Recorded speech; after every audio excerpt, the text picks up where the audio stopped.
Yo, what's up YouTube? Il faut vraiment que je te parle d'un truc. J'étais en train de faire ma méditation là, juste derrière ce matin. Il est 7h45 au moment où je te tourne cette petite vidéo. Et je viens d'avoir une révélation de dingue, un truc de ouf sur, eh bien, pourquoi je ne réalisais pas un peu un des grands rêves, un des grands projets de ma vie et je viens de comprendre ça. En tout cas, j'ai une piste de comprendre ça et du coup, je me suis dit qu'il fallait que je le mette dans la boîte et que je te le partage. Donc, c'est ce que je fais. Alors, il faut savoir qu'un de mes grands rêves, un de mes grands objectifs, c'est de créer un média. D'accord, créer un média positif. J'ai toujours rêvé d'un jour avoir mon talk show, le talk show à l'américaine. Je me suis toujours imaginé, voilà, dans mon petit canapé, sur mon plateau, etc., recevoir des invités d'exception et partager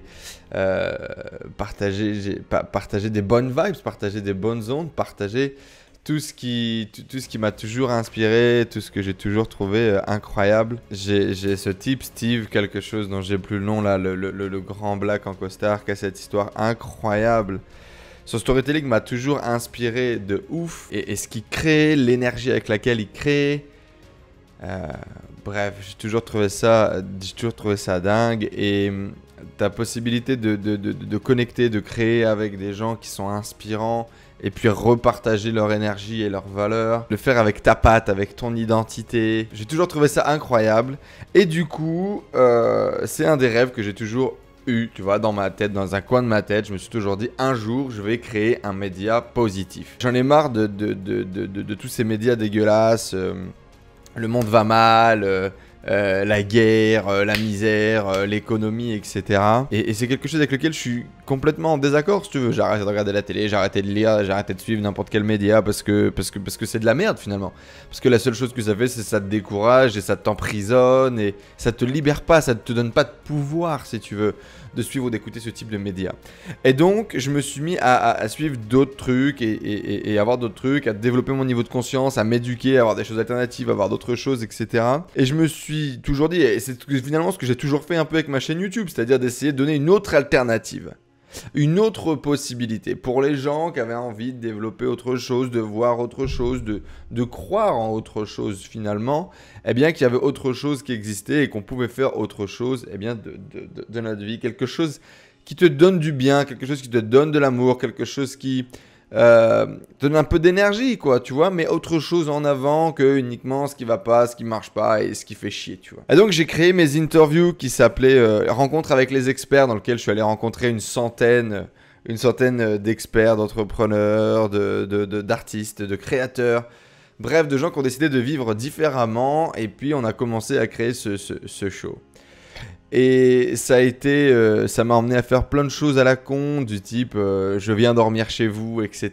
la première année où j'ai entrepris. Et ça a été des rencontres incroyables, ça a été des apprentissages incroyables, ça a été fou, quoi, tu vois. Et puis, j'ai lâché un peu la chose. J'ai arrêté un peu de faire des interviews, j'ai arrêté un peu de développer à tout ça. Et je pense que j'ai oublié, en fait, que mon objectif c'était de créer un média, parce que pendant 2 ans j'en ai finalement plus parlé. C'est quelque chose que j'avais oublié, ou en tout cas j'ai l'impression, quoi, tu vois. Et du coup là ce matin derrière, pendant ma méditation, ça fait 3 jours que je me réveille à 5h du matin, je ne sais pas pourquoi. Alors je cherche à me réveiller plus tôt, je cherche à me réveiller à 6h et je me réveille sans réveil plus tôt que ça.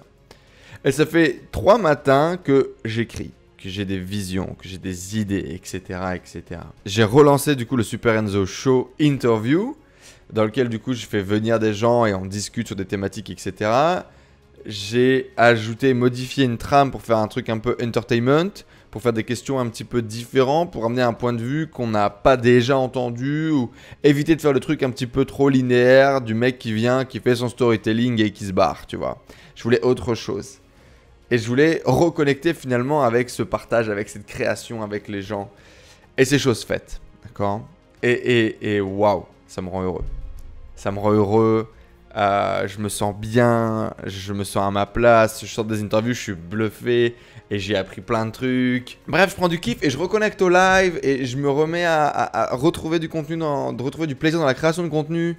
Et on est en train vraiment de créer un mouvement et tout. Bref, tu vois, waouh, je me reconnecte à tout ça et ça fait sens et c'est trop cool. Et puis du coup ce matin, je me suis levé et puis j'ai eu plein d'idées. Je suis en train de me dire, est-ce que finalement il faut pas que je parte sur Twitch? Je crée une chaîne sur Twitch et j'ai une programmation avec différentes émissions. Donc là, j'ai l'émission de hashtag laconf, hashtag QG live, hashtag la quotidienne, hashtag la revue et hashtag interview que tu connais déjà. Et en fait, je me dis que à quoi bon, tu vois, enregistrer des petits podcasts, les poster sur YouTube et tout. Des fois, j'ai pas le flow, tu vois, des fois ça marche pas et c'est juste nul et je me sens bridé et qu'est-ce qui m'empêche en fait de créer ce média dès aujourd'hui en fait? Ce rêve que j'avais de créer un média positif, etc. En fait, déjà, il est déjà là. Il existe déjà. Il est déjà présent. Si je décide qu'il est là et de mettre en place les actions, il existe en fait. Ce truc que je repoussais à demain en me disant un jour peut-être, etc. Quand j'aurai percé, en fait, il est là quoi. Parce que tout ça là, déjà regarde, c'est ce qu'on a fait là. Donc là je te mets, t'as le truc des interviews, etc. C'est joli mon frère, tu vois. C'est super classe. J'ai travaillé un peu avec l'équipe d'E-Lab. On a ajouté un petit design, etc. Basé sur le branding qu'on a développé avec David. Bref, c'est en train de prendre forme, tu vois. Ça n'a pas coûté 10 000, ça n'a pas pris 6 mois. Non, ça existe déjà. On a un design, on a une intro, on a un truc, on a un machin. Ça existe déjà, quoi. Tout ce que je rêve et que j'attends et machin, peut-être que ça arrive un jour, ça existe déjà. Et si là, je crée d'autres émissions et j'écris et je crée une programmation et je crée un Twitch channel qui est 1000 viewers en simultané ou qui en est 5, le média, il existe. Et même si j'impacte sur 5 personnes, ben j'impacte sur 5 personnes. Mais le média, pour créer un mouvement positif dont je rêvais, mon talk show dont je rêvais, il existe. Bah c'est ça. C'est un petit peu c'est un petit peu la prise de conscience que je viens d'avoir. Et le vrai truc et la vraie raison pour laquelle je voulais te faire cette vidéo, c'est pourquoi finalement je m'en suis détourné. Pourquoi est-ce que je me suis écarté peut-être. Je sais pas, j'ai pas envie de dire légende personnelle, mais j'ai l'impression quand même, parce que si tu veux, ce live, ce média, ça reprend tellement mes traits de caractère, mes forces naturelles, ma capacité à connecter, ma capacité à communiquer, ma capacité à réseauter avec les gens et à tirer le meilleur d'eux-mêmes parce que je crée cet espace de confiance, cet espace d'amour dans lequel les gens se lâchent et se réalisent. Et je les aide à prendre confiance en eux pour partager le meilleur d'eux-mêmes à travers le truc. Je crée le média et je crée la communauté, je crée l'émulation derrière pour aider les gens finalement à passer à l'action, à découvrir j'éduque, etc. Ça reprend beaucoup de mes ambitions, ça reprend beaucoup de mes compétences naturelles. Peut-être que c'est ça ma légende personnelle en fait, c'est peut-être de créer ce média, tu vois. Mais du coup, pourquoi en fait je suis passé à côté de ma légende personnelle par exemple pendant les 2 dernières années? C'est ça qui m'a frappé là. Et c'est ça que je voulais te partager vraiment. Je me suis écarté des interviews parce qu'à un moment donné, j'en avais marre d'être considéré comme l'intervieweur. Je voulais briller moi aussi. Je voulais être sur le devant de la scène.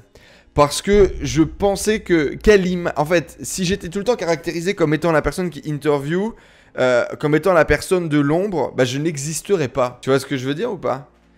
Et il faut le prendre à tous les niveaux de conscience. Il y a cette idée d'identité personnelle et cette idée de comment les gens vont me voir et quelle image les gens ont de moi. Je me suis tellement fait critiquer en tant qu'intervieweur. Et si tu veux, j'ai vu tellement de mes potes réussir. Et moi, j'avais cette croyance dans ma tête que... Et pendant très longtemps d'ailleurs, je me souviens par exemple d'un moment en Roumanie, là, en 2017, où j'appliquais des stratégies marketing, je lançais des produits, etc. Et ça marchait pas. Et je voyais par exemple mon pote Raph Carteni, de Club Millionnaire du coup, dédicace à lui, qui lui lançait quelque chose, plus ou moins avec les mêmes stratégies, etc. Et ça marchait. Et j'en avais plein comme ça, tu vois. Et je me disais, mais en fait, c'est réservé aux autres, tu vois. C'est pas pour moi. Et je me disais peut-être que c'est parce que, à cause de ça, je me suis pas positionné, tu vois. Je suis le mec qui interview, je suis pas l'expert. Je suis pas le mec en avant, les gens ont pas confiance en moi, les gens ne voient pas mes skills et mes compétences. Et pourtant, j'avais cette vision que j'étais beaucoup plus compétent que tous, tu vois. Et pas par abus d'ego, je pense. Vraiment parce que je pense que techniquement, j'en ai chié. Mon métier de commercial m'a appris plein de choses, mes expériences entrepreneuriales m'ont appris plein de choses. Mon expérience à Paris avec Nico m'a appris plein de choses et j'avais plein de choses à partager. Mais je savais pas le formuler, je savais pas me positionner et je savais pas l'expliquer, tu vois. Et du coup, ça me frustrait, mais grave. J'ai décidé, je pense que ça a été inconscient, mais c'est à ce moment-là, en fait, où je suis rentré dans le syndrome de l'expert et que je suis devenu un gros con, un but de sa personne. Et indirectement, je me suis éloigné des interviews pour faire comme la confiture, moins t'en as, plus t'étales, tu vois. Et que je suis rentré dans ce syndrome de il faut gagner toujours plus pour faire des vidéos. Et puis les gens veulent de l'argent. Alors que pas du tout. Et je pense que c'est ça du coup qui m'a éloigné de cette vision des interviews premièrement. Cette vision égocentrique de la chose. Et ce qui a fait du coup que j'étais super triste parce que je prends un plaisir mais qui est tellement incroyable quand je connecte avec les gens, quand je fais des interviews, quand je fais du live. Que j'étais loin de mes skills et de ma zone de génie, tu vois. Et voilà, j'en sais rien. J'en sais rien, je suis en pleine réflexion. Je voulais vraiment partager cette réflexion. Cette vidéo est complètement décousue et n'a aucun sens, mais c'est pas grave. Je t'invite à commenter et à réagir dans les commentaires parce que si je te la partage, c'est bien évidemment pour avoir une interaction. C'est peut-être pour que... je sais pas, toi aussi tu fasses un peu une rétrospective et que moi, quand je me suis décalé de ma route... Les raisons pour lesquelles je le fais, peut-être que toi aussi tu le vis, tu le ressens, et peut-être que ça peut t'inviter à réfléchir, j'en sais rien. En tout cas, voilà, c'est comme ça, tout est parfait. C'est ce que j'avais besoin de vivre pour pouvoir y revenir aujourd'hui avec une vision plus claire et avec une envie qui est sharp, qui est dessinée, qui est tracée. Aujourd'hui, je sais où je vais, je sais qui je suis, je sais pourquoi j'existe. Et typiquement, je sais que je vais continuer à faire des interviews parce que quand les autres... brille, je brille, et quand les autres se réalisent, je me réalise en fait. Être intervieweur, c'est une de mes casquettes, c'est une de mes compétences, c'est un de mes plaisirs. Est-ce que ça définit qui je suis? Est-ce que ça définit ma profession? Est-ce que ça définit qui je serai toute ma vie? Est-ce que ça définit ma valeur? Ça définit plein de mes valeurs, c'est clair. Partager, créer, sourire, s'amuser, connecter, se connecter à soi. Parce que c'est beaucoup d'introspection. Quand je fais une interview à quelqu'un, je suis beaucoup dans l'introspection. Parce que finalement, l'autre n'est qu'un miroir de nous. Donc, grave, c'est super connecté à mes valeurs, en fait. Est-ce que ça définit la valeur de qui je suis, etc. Est-ce que je ne peux pas exister autre que ça? Bien sûr que si. Bien sûr que si. Et justement, ça renforce, en fait, qui je suis. Qui je suis.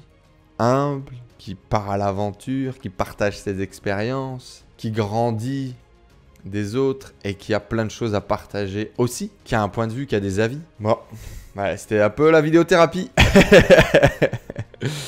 C'était un peu la vidéothérapie sur pourquoi j'ai l'impression, en tout cas, pourquoi est-ce que je me suis éloigné de ma légende personnelle pendant 2 ans et pourquoi aujourd'hui je suis reconnecté à ça et pourquoi du coup ça marche, j'ai de la créativité, j'ai du flow et pourquoi le projet va marcher parce qu'en fait j'ai pas d'attente quoi, j'ai qu'à donner. J'ai qu'à faire, en fait, c'est ce que je dois faire, donc je vais le faire. En plus, c'est cool, c'est qu'on a déjà une audience, on est déjà des gens, on est déjà connectés, donc ça, c'est plus facile, effectivement, pour avoir l'énergie pour créer, même si c'est jamais autant que ce que tu veux, mais voilà. Du coup, abonnez-vous à cette putain de chaîne YouTube, les amis, parce que ça arrive grave, et ça va être vraiment trop cool. On va le créer, ce média positif qui va influer le monde. Et abonne-toi peut-être à la chaîne Twitch, man. Peut-être au moment où tu vas voir cette vidéo, j'ai créé une chaîne Twitch, qui est juste en dessous, et c'est la chaîne Twitch de l'émission. Et ça y est, on l'a créé ce média positif. Donc, merci de me supporter, merci de me soutenir pour ça. Partagez cette vidéo les amis. Si vous pensez que ça peut aider des potes à vous, d'avoir ces réalisations, d'avoir ces prises de conscience. Et surtout partagez la chaîne Twitch et partagez la chaîne YouTube pour partager ce média positif, pour influencer le monde enfin du bon côté quoi. Et dire fuck à tous ces médias privés qui nous font bouffer de la merde, du putaclic et de la news négative pour assombrir et dominer le monde. Nous, on va le dominer, mais d'une autre façon. Dans l'amour et dans la bienveillance. Allez, yallah! C'est parti! Bonne journée la famille. Ciao, ciao. 3, 2, 1, 0. All engine running.